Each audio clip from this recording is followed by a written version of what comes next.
पिछले वीडियो में हमने एक्सपोनेंशियल फंक्शन का जनरल फॉर्म देखा था y is equal to b to the x, right.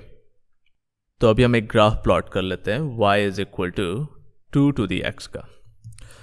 y is equal to 2 to the x. Okay, so यहाँ पे हम देख रहे हैं कि ये y इंटरसेप्ट इसका 1 पे है, 0 1, राइट। अभी हम एक और ग्राफ प्लॉट करते हैं y is equal to 3 to the x. इसका भी y इंटरसेप्ट 1 है, y is equal to 4 to the x. और ये हमने पहले भी एक्सप्लोर किया है कि इस फॉर्म का जब भी फंक्शन होगा तो इसका y इंटरसेप्ट हमेशा 1 होगा, ठीक है। लेकिन अगर हम इस फॉर्म में लिखें, अगर हम इसका फॉर्म चेंज कर दें और इस फॉर्म में लिखें y is equal to a b to the x, right. तो अगर हम एक एग्जांपल लें, y is equal to 2 times 2 to the x, ठीक है। इसका ग्राफ देखते हैं क्या होता है। यहां पे हम देख रहे हैं इसका y इंटरसेप्ट 2 है, राइट। एक और ग्राफ प्लॉट करते हैं y is equal to 3 times 2 to the x. यहां पे इसका y इंटरसेप्ट 3 है, y is equal to 4 time to the x.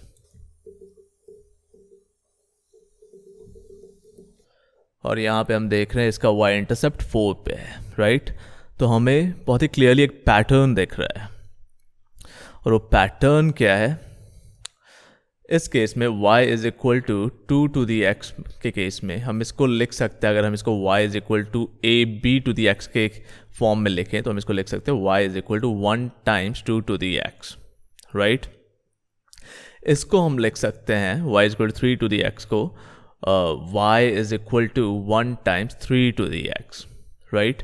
और इन सारे केसेस में तो ये क्लियर है, y is equal to 2 time to the x, y is equal to 2 time to the x का y इंटरसेप्ट 2 पे है, y is equal to 3 times 2 to the x का y इंटरसेप्ट 3 पे है, और y is equal to 4 times 2 to the x का y intercept 4 पे है, राइट। तो इसका मतलब क्या है, इसको समझने के लिए हम ब्लेंडर पे आ जाते हैं। आज के हमारे फंक्शन का जनरल फॉर्म है y is equal to a times b to the x, right. और यहाँ पे a इनिशियल वैल्यू है, इनिशियल वैल्यू होता है y इंटरसेप्ट पे when x is equal to 0 and y is equal to a। मतलब हम इसको ऐसे भी लिख सकते हैं, इसका ऑर्डर्ड पेयर है 0 a, राइट। और b क्या है, b तो हमें ऑलरेडी पता है, ये है कांस्टेंट रेशियो जिससे हम बार बार मल्टीप्लाई करेंगे, मतलब ये वो फैक्टर है जिससे हम मल्टीप्लाई करेंगे, ठीक है। तो अभी मैं यहाँ पे एक टेबल बना लेता हूँ। यहाँ पे हम अपने x वैल्यूज को लिखेंगे और यहाँ पे y वैल्यूज को, ठीक है। तो when x is 0, y is 2. When x is 1, y is 4. When x is 2, y is 8. And when x is 3, y is 16. ठीक है। यहाँ पे हम क्लियरली देख रहे हैं इसका कांस्टेंट रेशियो है 2 टाइम्स 2 टाइम्स 2 टाइम्स 2, राइट। तो अगर हम इसको इस टेबल के फॉर्म में जो हमने रिप्रेजेंट किया फंक्शन को y is equal to a b to the x के फॉर्म में लिखेंगे तो ये क्या होगा, यहाँ पे a क्या है, when a is 0 y is equal to 2, so a 2 है, राइट। ये y इंटरसेप्ट है। और यहाँ पे कॉमन मल्टीप्लायर क्या है, जो कि b है, b is equal to 2, right. तो अगर हम इसको इस फॉर्म में लिखेंगे तो हम लिख सकते हैं y is equal to 2 times 2 to the x, right. अब हमसे अगर कोई पूछेगा कि when x is equal to 100 तो y की वैल्यू क्या होगी, तो हमारे पास एक फंक्शन है जिसको हम यूज़ कर सकते हैं। So when x is equal to 100, अगर x इज इक्वल टू 100 है तो y की वैल्यू होगी 2 टाइम्स 2 टू दी 100, ओके। अभी हम एक और टेबल बना लेते हैं। इधर हम लिखेंगे x और इधर लिखेंगे y, ठीक है। So when x is equal to -2, y is equal to 4, x is equal to -1, y is equal to 12. When x is equal to 0, y is equal to 36. When x is equal to 1, y is equal to 108. तो यहाँ पे constant ratio क्या है? यहाँ पे 4 times 3 is 12. 12 times 3 is 36 and 36 times 3 is 108. Right? तो b तो हमें पता चल गया. b is equal to 3. लेकिन a क्या है? a हमेशा y इंटरसेप्ट होता है, तो a -2 नहीं है, a यहाँ पे है हमारा. So when x is equal to 0, y is equal to 36, so a 36 है, राइट. तो अब जब हम इसको y is equal to a times b to the x के फॉर्म में लिखेंगे तो हम इसको लिख सकते हैं is equal to 36 times 3 to the x, ठीक है. एक और टेबल बना लेते हैं. यहाँ पे हमारा x होगा और इधर y. So when x is equal to 2, when x is equal to 2, y is equal to 6. When x is equal to 3, y is equal to 24. And when x is equal to 4, y is equal to 96. Okay? अभी यहाँ पे constant ratio क्या है? Constant ratio है 6 times 4 is 24. 24 times 4 is 96, right? तो b तो हमें पता चल गया, b is equal to 4. लेकिन हमें a नहीं पता है. इसके लिए हम क्या करेंगे? इसके लिए हम इसके ऊपर जाएंगे, right? इसके लिए हम इसके ऊपर जाएंगे. हम देखेंगे कि when x is equal to 1 है तो क्या है. तो अगर यहाँ पे कुछ रोज और बना लें तो हम लिख सकते हैं when x is 1. तो अगर हम पीछे जा रहे हैं तो इसका इन्वर्स करेंगे. मल्टीप्लिकेशन का इन्वर्स होता है डिवीजन. तो यहाँ पे टाइम्स 4 कर रहे थे, यहाँ पे डिवाइडेड बाई 4 करेंगे, राइट. डिवाइडेड बाई 4, तो 6 over 4 is equal to 3 over 2, right. और अगर इसके ऊपर भी हमें जानना है, हमें a का वैल्यू चाहिए. when x is equal to 0 तो y इंटरसेप्ट क्या है. सो यहाँ पे भी डिवाइडेड बाई 4 कर देंगे. So 3 over 2 divided by 4, right. तो हम इसको लिख सकते हैं 3 over 2 divided by 4 is equal to 3 over 2 times 4 is equal to 3 over 8, right. So when x is equal to 0, y is equal to 3 over 8. Okay, तो हमें a का value मिल गया. a is equal to 3 over 8. तो इसका function क्या होगा? y is equal to a b to the x के फॉर्म में. ये हम लिख सकते हैं y is equal to 3 over 8 times 4 to the x, ठीक है. अब हम कुछ न्यूमेरिकल प्रॉब्लम सॉल्व करके देखते हैं. तो हमारा सबसे पहला प्रॉब्लम है, पहले मैं थोड़ा स्पेस बना लेता हूँ.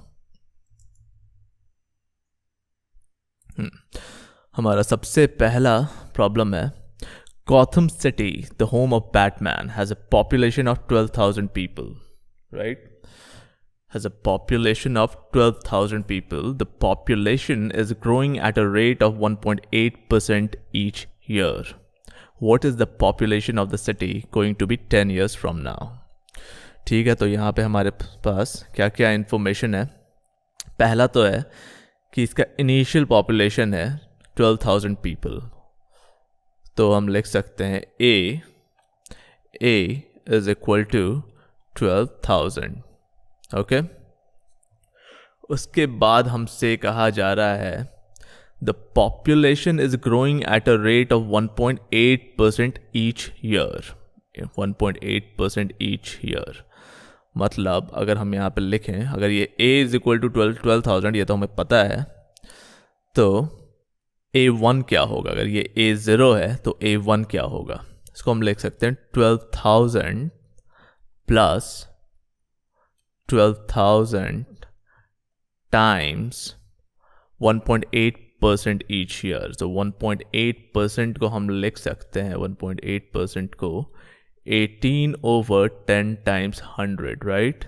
So this is 18 over 1000 is equal to 2 से डिवाइड कर देंगे तो हो जाएगा 9 over 500. So 12,000 times 9 over 500, right?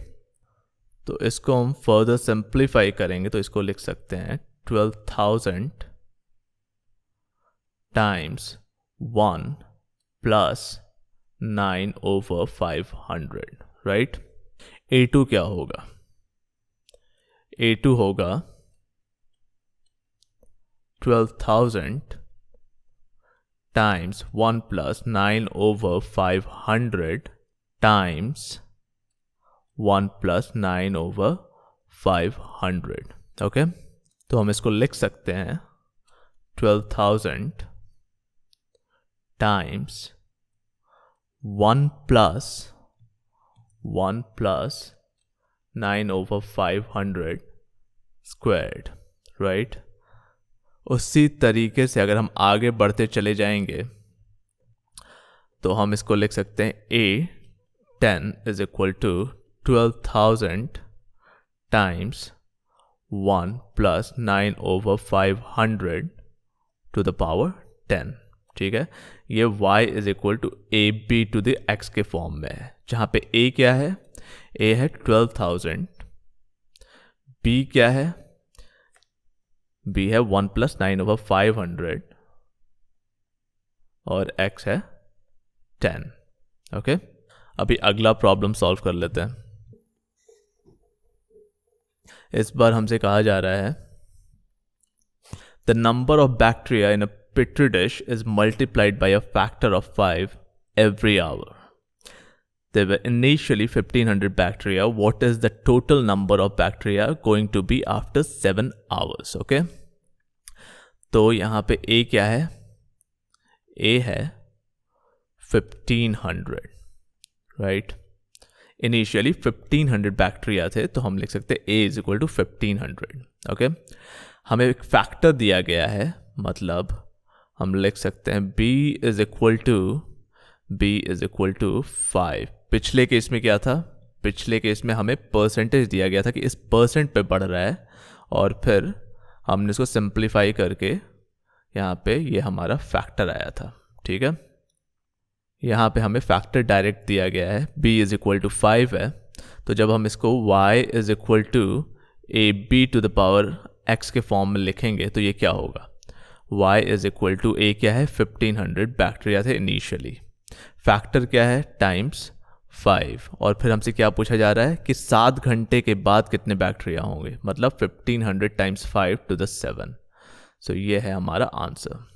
Okay, अभी एक और क्वेश्चन है, वो देख लेते हैं. तो इस बार हमसे पूछा जा रहा है मेघना earn 7,20,000 rupees in salary in the first year as a software developer. मतलब A is equal to 7,20,000. ठीक है, each year she earns 4.2% raise.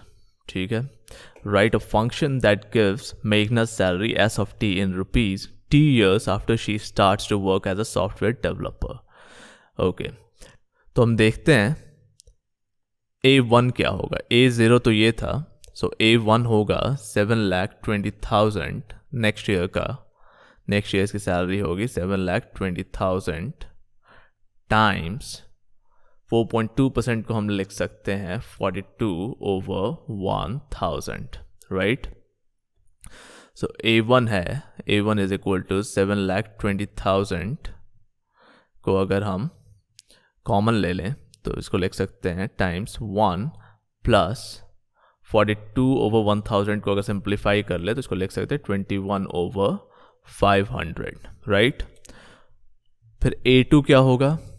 A2 simple है, A2 इज इक्वल टू, हमें फैक्टर पता चल गया है, तो 7,20,000 times 1 plus 21 over 500 squared, right? इसको हम 2 बार भी मल्टीप्लाई कर सकते हैं,